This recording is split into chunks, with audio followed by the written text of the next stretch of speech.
दोस्तों सब्सक्राइब करें हमारे चैनल को और बेल आइकन को प्रेस करके ऑल पर क्लिक करें। आज की कहानी एक पौराणिक कहानी जिसका नाम है ऋषि कंडू और प्रमोचला की प्रेम कथा। हमारा देश पौराणिक समय से ही ऋषि महर्षियों की तप स्थली रहा है। हिंदू धर्म ग्रंथों में कई ऐसे ऋषियों महर्षियों का वर्णन मिलता है जिन्होंने अपने तपोबल से मानव जाति के कल्याण के लिए कई तरह के काम किए। तो वहीं कई ऐसे भी ऋषि हुए जिनकी शक्ति से देवराज इंद्र को भी डर सताने लगता था कि कहीं उनसे देवराज की पदवी उनसे कोई छीन ना ले। इसी कारण उन्हें जिस किसी भी ऋषि की तपस्या से भय लगने लगता, उनकी तपस्या भंग करने के उद्देश्य से वो स्वर्ग की अप्सरा को पृथ्वी लोक पर भेज देते। ऋषि अप्सरा के रूप और यौवन को देखकर मोहित हो जाते थे। इस पोस्ट में एक ऐसी ऋषि की कथा बताने जा रहे हैं जिन्होंने करीब 1000 वर्षों तक एक अप्सरा के साथ भोग विलास किया। तो आइए जानते हैं ऋषि कंडू के 907 साल संभोग करने का रहस्य।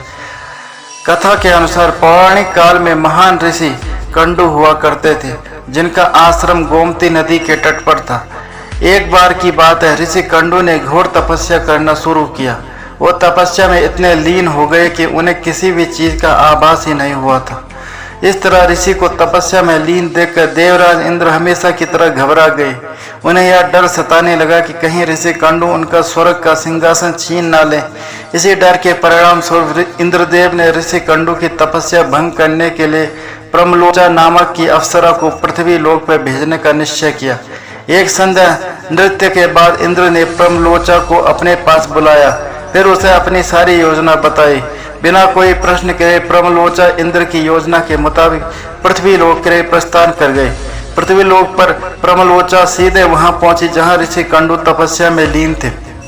फिर प्रमलोचा ने अपनी शरारतों से ऋषि कंडू का ध्यान तोड़ दिया। उसके बाद जैसे ही ऋषि की नज़र प्रमलोचा पर पड़ी तो वह उसके रूप और सौंदर्य को देखकर उस पर मोहित हो गए और उसे अपने साथ लेकर मंदरांचल पर्वत की गुफाओं में चले गए। उसके बाद ऋषि कंडू प्रमलोचा के सौंदर्य में इतना खो गए कि वो 100 से अधिक वर्षों तक उसके साथ भोग विलास करते रहे। 100 वर्ष बाद एक दिन अप्सरा प्रमलोचा ने ऋषि कंडू से कहा कि हे ऋषि, अब मैं स्वर्ग लोक वापस जाना चाहती हूँ, इसलिए आप मुझे खुशी खुशी विदा कीजिए। अप्सरा के मुख से जाने की बात सुनकर ऋषि उदास हो गए और उन्होंने कहा, हे देवी, अभी थोड़े दिन और रुक जाती तो अच्छा होता। ऋषि को उदास देखकर अप्सरा पृथ्वी लोक पर रुकने को मान गई और ऋषि कंडू ने अगले 100 वर्षों तक उसी गुफा में अप्सरा के साथ भोग विलास किया। फिर 100 वर्षों बाद एक दिन प्रमलोचा ने ऋषि कंडू से कहा, हे मुनि, मुझे पृथ्वी लोक पर आए बहुत समय हो गया, अब तो आप मुझे स्वर्ग लोक जाने की आज्ञा दें। ऋषि कंडू उसकी बात सुनकर फिर व्यथित हो गए। बोले, हे देवी, अभी कुछ समय और रुक जाओ, फिर चले जाना। इसी तरह कई 100 वर्ष बीत गए और जब भी अप्सरा प्रमलोचा स्वर्ग लोक जाने की बात ऋषि से कहते तो वह किसी तरह उसे मना लेते। वो अप्सरा ऋषि के श्राप से भी डरती थी कि कहीं क्रोध में आकर ऋषि कंडू से श्राप न दे दें। उधर महर्षि के काम वासना में लिप्त होने से अप्सरा के प्रति उनका प्रेम नित्य बढ़ता ही जा रहा था। तपस्या पूजा पाठ का त्याग कर दिन रात ऋषि कंडू भोग विलास में डूबे रहते। एक दिन की बात है, ऋषि कंडू बड़ी तेजी से अपनी कुटिया से निकल रहे थे।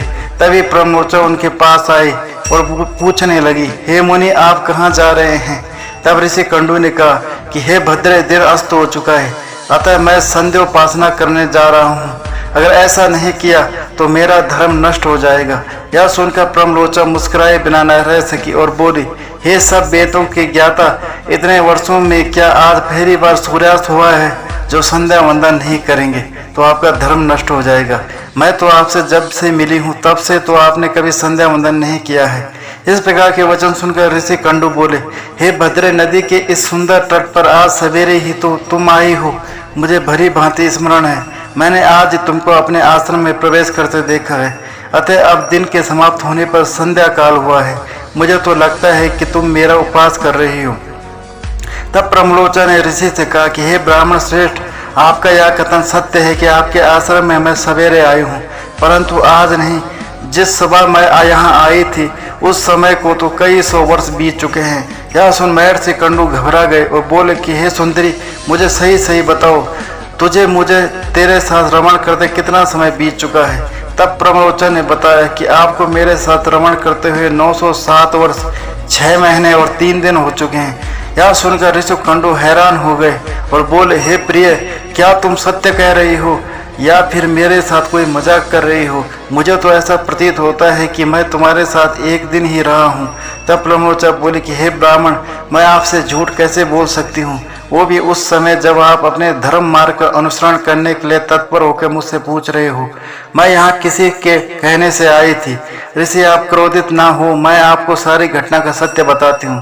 परंतु हे ऋषि, मेरा इसमें कोई दोष नहीं है, इसलिए मुझे क्षमा कर दीजिएगा।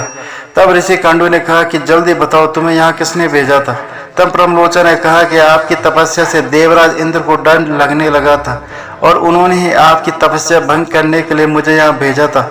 प्रमलोचा के मुख से ऐसे वाक्य सुनकर ऋषिकंडु व्याकुल हो गए और बोले कि धिक्कार है मुझ पर, मेरा धर्म नष्ट हो गया। एक स्त्री ने मेरी बुद्धि को भ्रष्ट कर दिया। इस स्त्री के संग से मेरा समस्त जीवन का तप नष्ट हो गया। इसलिए हे पापिनी स्त्री, अब तू जहाँ चाहे जा सकती है, क्योंकि तुझे इंद्र ने जिस कार्य के लिए भेजा था वह कार्य संपन्न हो गया। तूने मेरा तप नष्ट कर दिया है। महर्षि को इस तरह क्रोधित देखकर प्रमलोचा भय से कांपने लगी, जिस वजह से उसका शरीर पसीने से भीग गया था। उस समय ऋषि ने जो गर्भ प्रमलोचा में स्थापित किया था वह भी अप्सरा के रोम छिद्रों से निकलकर पसीने के रूप में उसके शरीर से बाहर आ गया। प्रमलोचा के पसीने से वायु ने उस गर्भ को इकट्ठा किया और वृक्षों ने उसे ग्रहण किया। सूर्य की किरणों से पोषित होकर वह धीरे धीरे बढ़ने लगा। फिर समय पूरा होने पर उस वृक्षागु से मिरिसा नामक कन्या उत्पन्न हुई, जो ऋषिकंडु, सूर्यदेव तथा वायुदेव की पुत्री कहलाई। तो दोस्तों, यह थी आज की कहानी। उम्मीद करता हूँ आपको कहानी पसंद आई होगी। अगर आपको कहानी पसंद आए तो चैनल को सब्सक्राइब करें, बेल आइकन को प्रेस करके ऑल पर क्लिक करें, वीडियो को लाइक तथा शेयर करें और हमें सपोर्ट करें। धन्यवाद।